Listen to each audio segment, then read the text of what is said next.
द्रौपदी ने एक बात और कही, पितामह सुनो। एक गांव में चल रही थी कथा। अच्छा आप लोग भी मन से सुनो जी। हो बंद कर बेटा इसकी, पहले जो करता था वही कर। एक गांव में चल रही थी बहुत अच्छी कथा, और उस कथा में सजनों कथावाचक ठीक आए थे। अच्छा सब लोग कथा ही सुनने नहीं आते, मैं बताऊंगा आपको, अपने अपने सब मतलब से आते हैं।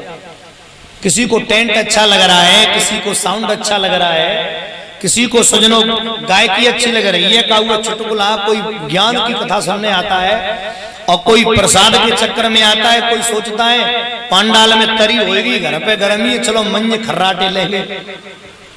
सब आदमी अपने मतलब से आता है। अच्छा कुछ लोग कैसे आते मालूम? कुछ लोग तो पुरानी की नई करने आते हैं, अपनी फट गई उतारे गए, और दूसरे बगल वाले की हाँ जो होता है कथा में। हाँ ये तो निश्चित ही। और मैंने देखा है कथाओं में चप्पल तो सजनो नेक नहीं देखी के गायब, और देख लेता है ये पड़ोसों को तो ना है, कोई पहचान तो नहीं ले, वो दूर को है तो कम से कम अब चप्पल ले तो ना जाओ मां लखनऊ नहीं करेगा। अच्छा इसीलिए लोग भी बड़े चालू हैं। कभी भी देखना जूता चप्पल ऐसी जगह मिलेंगे जहां पे भगवान दिखे और बेऊ दिखे। मंदिर में जाएंगे तो जूता चप्पल ऐसी जगह उतारेंगे यहाँ से भगवान भी दिखे, और सजनों जूता चप्पल भी पे नजर बनी रहे। और उनकी पूजा देखो, जो लोग मंदिर में जाते हैं ना, कभी देखना या चोरी के डरते बगल में जूता चप्पल उतरे और ध्यान भगवान में और मंत्र पढ़ रहे, त्वमेव माता, और फिर एक नजर च पिता त्वमेव, आता है वही तो हर आदमी अपनी नजर में आता है। अब कथा चल रही बड़ी अच्छी, कथावाचक बड़ी अच्छी कथा कह रहे, और नीचे एक आदमी बैठा वो टकटकी लगाए के कथावाचक की तरफ देख रहा है। कथावाचक ने सोची ज्यादा बड़ा श्रोता लग रहा है, छान छान की कथा ले जा रहा हो अंदर, पर बहु कथा थोड़ी सुन रहा हो, वो तो कथावाचक की तरफ देख रहा हो। जाको भाव कैसे हो, कोई कमी वमी तो ना आया, आंखें पे आंखें मिलाए, और कथावाचक इतना सुंदर। भाई एक आदत पड़ गई बड़ी कर रही, हर 10 मिनट बाद चेला तो कहो चेला शंख लियो, और चेला ने चुपचाप पीछे से पकड़ा दे शंख।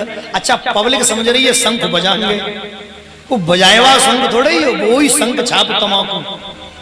कथावाचक को आदत थी तमाकू खाने की। देखो गौर से सुनना, द्रौपदी पितामह की बात पर उत्तर दे रही है। अच्छा शंख छाप तमाकू, अब उनने तमाकू ली रगड़ी, पब्लिक कथा सुन रही है, उन्हें कहा तो महाराज क्या कर रहे हैं, 80 चुटकी 90 ताल रगड़ के बीड़ा मुंह में डाल, फिर श्रुति का देख कमाल, तमाकू बन गई। अब चूना कैसे झड़े, तो उन्होंने कहा पब्लिक से, बोले ताली बजाया करो कथा में। पब्लिक ताली बजा रही, उनको चूना साफ।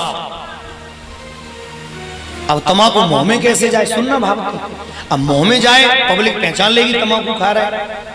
उन्होंने जुगाड़ सोची, बोले शब्द कहीं बोलो जय जय श्री राधे, और सबको मुंह पीछे वो तमाकू मुंह में, तो वो सब ऐसे करेंगे ना। अब जिसके मुंह में तमाकू होगी वो कथा नहीं कह पाएगा, और कहेगा भी तो लार गिरेगी। अब कबों को गद्दी पे गिर जाए, वो नीचे बैठो देख रहा पट्टा। कथावाचक उतरे बाने कही, वाह वाह क्या कथा कही है तुमने तो तबीयत खुश करके रख दी, इतनी सुंदर कथा। हमारे गांव में तो आज तक भई ना है ऐसी कथा, आपने तो आनंद ही कर दो। पर एक गलती करी है, कौन सी? आपके मुंह से जो बार बार टपकता क्या है, लारसी। कथावाचक बोला चुप, खबरदार जो आज के बाद तूने गलत बात करी, मैं कथावाचक को श्राप दे के भस्म कर दूंगा। होश में रहना, तुझे नहीं मालूम जब मैं कथा कहता हूं तो मेरे मुंह पे गंगा मैया बहती। अब ले कथावाचक के मुंह पे गंगा मैया बहती हो। अच्छा वो आदमी बड़ा चालू था गांव का, गढ़न्नपुर को यो बड़ा बढ़िया, उसने कहा चल तेरी कथाएं देख रही है, कर ले आइए तू, गंगा मैया तेरे मोहते बहती है, बहुत बढ़िया। अब तो पूरा गढ़न्नपुर उतरेगो जागो तो उद्धार हैगो, अब कोई नरक में न जाओ। जब मोहते गंगा ही बह रही है साक्षात। दूसरे दिन सजनों कछु चूर्ण बनाए के लायो, और कथावाचक के हाथ में दे दो, महाराज घर से प्रसाद लायो पाए लो। हेलो लव लव लव जो है ना जी, हूँ भाई जी बंद करो, पहले करता था तो धीरे धीरे। तो सजनों कथावाचक के मुंह में जैसे ही चूरन डाला, कथावाचक बड़े प्रसन्न भय, मुंह में डाला सो उल्टी कर दी। कथावाचक बोले क्यों रे, तूने ये मुंह में क्या डाल दिया गंदगी, मेरे मुंह में बदबू आ गई। तो वो आदमी पता का बोलो बड़े प्यार थे, बोले माफ करियो महाराज, मेरे दादाजी की इच्छा थी कि मैं मर जाऊं तो मैं गंगा पे जरियो, मैं गरीब आदमी ना ले जा पाओ, खेत में फूंक दे सामने। फिर मैंने सोचा ना कि हड्डियां ले जाऊंगा गंगा में भाईवे, ना ले जा पाओ, गरीब आदमी जा ही नहीं पाओ।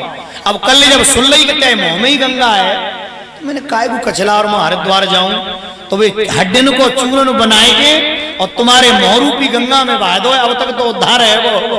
कथावाचक को इतनी उल्टी भाई हड्डी के नाम थे, दोबारा मैंने कान पकड़े कि अब तुम गंगा मेरे मोहते। ये व्यास मंच बड़ा पवित्र मंच है, इस मंच की गरिमा खुद सुधरो सजनों। मैं इस मंच पर रगड़ के तमाकू डाल लूं, कपूरी डाल लूं और तुम ते को तमाकू मत खाओ तो कोई मेरी मानेगा? बोलो, पहले तुम कहोगे तू तो सुधर पहले, ताके बाद हम सुधरेंगे। खुद सुधरो तो जग सुधरेगा। द्रौपदी बोली पितामह जब तुमने मेरी लाज नहीं बचाई फिर प्रवचन क्यों कर रहे हो मेरे पतियों को कि क्षत्रिय धर्म निभाना? तो पितामह बोले बेटी जैसा खाओगे अन्न और वैसा बनेगा मन, ये सच्चाई है। अन्न का असर जीवन में बहुत रहता है, आप जैसा अन्न खाओगे ना जीवन में वैसा ही सजनों भाव बनेगा। और मैं आप लोगों से एक बात और कह दूं, मेरे माता बहन भाइयों, मेरे बुजुर्गों, दूषित अन्न व्यक्ति की बुद्धि बिगाड़ देता है और बुद्धि बिगड़ जाती है तो जीवन नष्ट हो जाता है। पितामह बोले बेटी दुर्योधन के अन्न ने मेरी बुद्धि बिगाड़ दी। और आज रिपीट थोड़ी सी, और आज मालूम है मैं क्यों प्रवचन कर रहा हूं? क्योंकि मेरे अंदर मेरा अपना रक्त है। अगर दुर्योधन की एक अन्न की बूंद का एक रक्त होता तो मैं किसी कीमत पर तेरे सामने प्रवचन नहीं करता। तेरे अर्जुन ने दुर्योधन के रक्त से बनी एक एक बूंद मेरे अंदर निकाल दी है, आज मैं शुद्ध हो गया हूं। और बेटा इसलिए प्रवचन कर रहा हूं शुद्ध होकर। पितामह जी ने भगवान को प्रणाम किया और पितामह जी भगवान में समाये गए, पितामह जी को उद्धार भयो। बोलिए भक्त और भगवान की जय। एक छोटी सी बात और बता दूं, देखो नौजवान भाइयों से मेरा विशेष अनुरोध है, आप कथा पर ज्यादा गौर करना, क्योंकि बुजुर्गों का तो जीवन निकल गया सुनते सुनते, आपका जीवन आने वाला है। बड़े बूढ़े सुनेंगे तो शमशान सुधरेगा और जवान सुनेंगे तो हिंदुस्तान सुधरेगा। आप ही से तो हमारा देश है आगे, इनकी तो निकल गई और तुम्हारी अब आ रही है, और जो सब नीवरी में निकल गई पूरी तो काऊ मतलब के नहीं रहोगे, जैसे आए तैसे चले गए। एक कथा में आपको बताऊं, जो लोग सूक्ष्म कर देते हैं